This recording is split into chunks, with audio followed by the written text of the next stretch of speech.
Salam saudara pemirsa.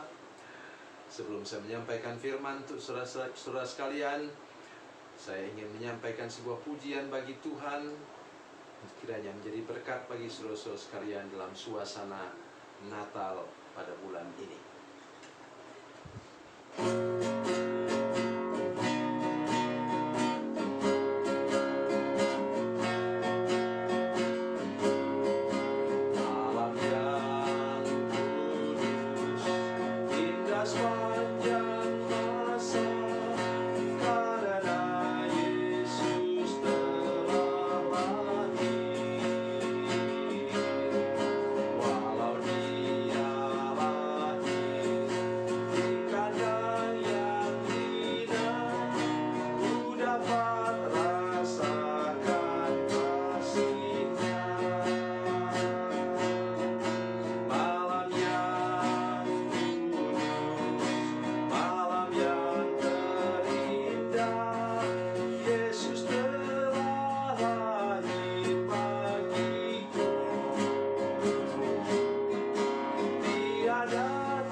Salam saudara pemirsa, sampai jumpa kembali dengan kami dalam program Berita Pengharapan.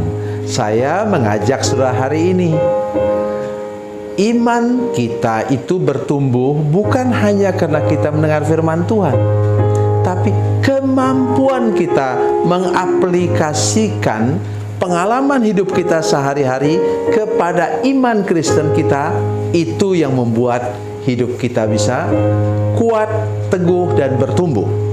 Mari kita berdoa sebelum kita mendengarkan firman Tuhan. Bapa, dalam nama Yesus, terima kasih banyak untuk kebenaran firman Tuhan ini, dan kami berdoa dalam nama Yesus, beri kami anugerah untuk mengalami segala sesuatu yang baik yang datang daripada Tuhan. Berkati kami dan tolong semua pemirsa supaya sesudah mendengarkan firman Tuhan ini kami mampu mengaplikasikan pengalaman-pengalaman hidup kami sehari-hari, sehingga kami dapat bertumbuh iman kami lebih cepat lagi, lebih teguh lagi, lebih kuat lagi di dalam Tuhan. Dalam nama Yesus, haleluya, amin. Saudara pemirsa, mari kita membaca firman Tuhan dari Perjanjian Baru, Injil Matius pasal 8 ayat 10. Matius pasal 8 ayat 10. Demikian firman Tuhan.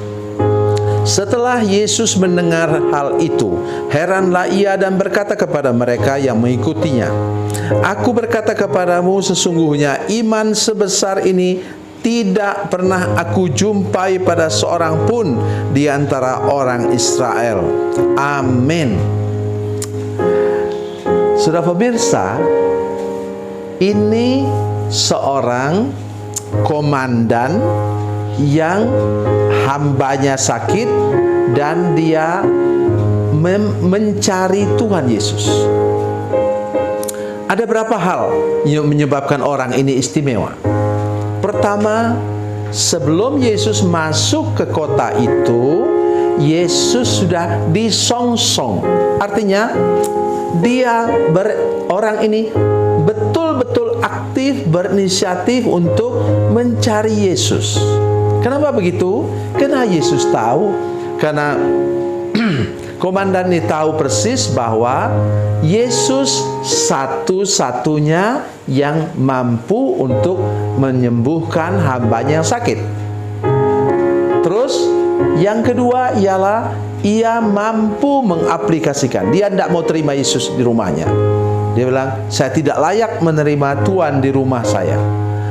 Dan katakan sepatah kata saja, maka pasti hambaku itu sembuh. Yang kedua, ia percaya kepada kesembuhan jarak jauh. Sekarang baru kita mengerti. Setelah kita menggunakan handphone atau telepon, ya kami yang dalam pelayanan televisi, pelayanan yang lain-lain yang menggunakan media, kita mulai mengerti sekarang. Jangankan telepon langsung, tetapi bahkan SMS pada waktu itu WA belum akrab dan kita, waktu kami pelayanan televisi, bahkan SMS pun ketika orang di sana mempraktekannya, orang itu sembuh dari sakit, saudara sekalian. Jadi ia percaya, 2000 tahun lebih dia percaya bahwa kesembuhan itu bisa berlangsung dalam jarak jauh. Itu kedua. Ketiga, apalagi dia mampu mengaplikasikan pengalamannya sebagai komandan. Dia bilang, di atas saya ada panglima, di bawah saya ada prajurit. Jadi dia aplikasikan, kalau saya suruh prajurit itu, dia tidak pernah melawan. Dia hanya katakan siap dan berangkat lakukan sesuatu. Jadi dia menganggap bahwa penyakit itu dengan mudah diperintahkan oleh Yesus untuk pergi. Nah, ini sangat penting untuk kita sekalian, saudara sekalian. Dan dalam Perjanjian Lama, ya sebelum lebih jauh lagi, saya ingin mengatakan dalam Perjanjian Lama ada seorang seperti itu. Nah, saya ingin menolong saudara-saudara sekalian untuk mengertinya dari 1 Samuel 17 ayat yang ke-37. Demikian kata firman Tuhan. Pula kata Daud, Tuhan yang telah melepaskan aku dari cakar singa dan dari cakar beruang, dia juga akan melepaskan aku dari tangan orang Filistin itu. Kata Saul kepadanya, pergilah, Tuhan menyertai engkau. Jadi Daud pun sama. Dia mampu mengaplikasikan pengalamannya membanting singa, membanting beruang. Ya, ingat singa itu berapa? Singa itu 250 kilo beratnya. Singa jantan dewasa. Beruang lebih gawat lagi. Beruang coklat itu beratnya 600 kilo. Jadi kalau berat badan remaja Daud itu 50 kilo misalnya, maka dia mampu membanting yang 5 kali lipat dari berat badannya. Masuk akal? Tidak masuk akal. Ya. Dan beruang lebih gawat lagi, 12 kali, saudara sekalian. Aduh, saya tidak bisa bayangkan. 12 kali lebih berat dari badannya. Bagaimana dia bisa banting? Katanya pegang jenggotnya, banting. Aduh, kalau dia salah pegang jenggot, pegang mulut singa itu, habislah Daud.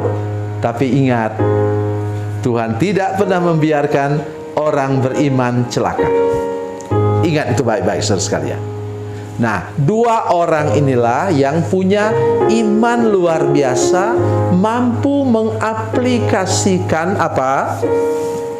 pengalaman hidupnya sehari-hari dengan iman Kristennya, kalau kita mau katakan demikian. Ya.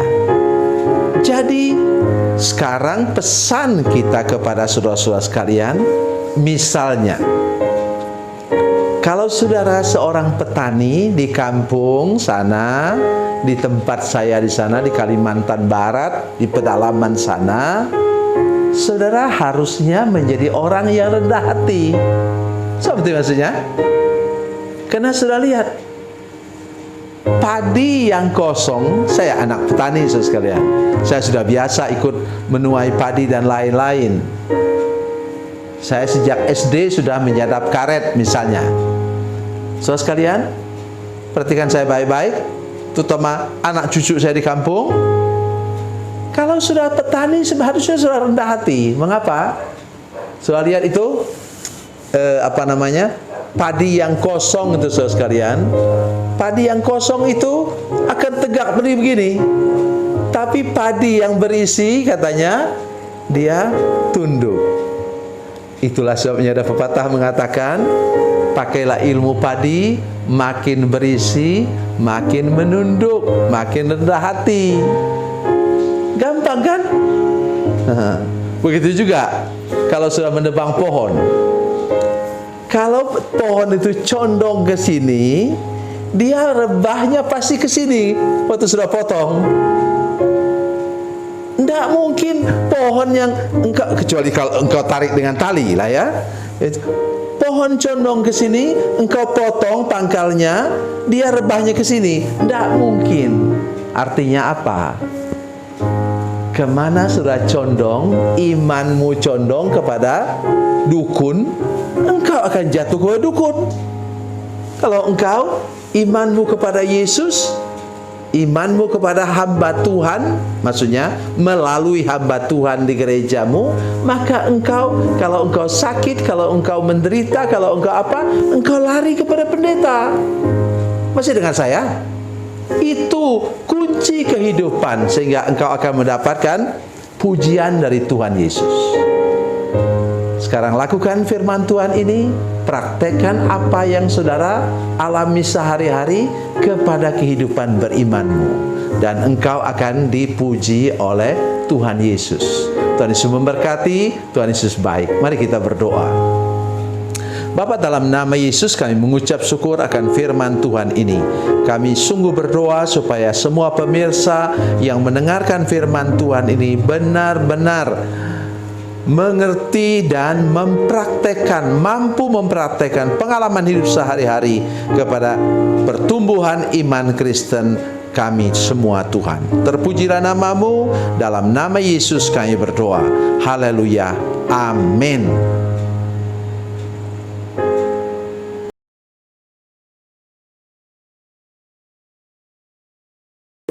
Bila Anda memerlukan dukungan doa kami, atau bila Anda punya masalah yang ingin didoakan, silakan menghubungi nomor telepon kami 0812 7661 1125. Dan bagi Anda yang berada di luar negeri, silakan menghubungi +62 812 7661 1125. Tuhan Yesus memberkati, Tuhan Yesus berkati.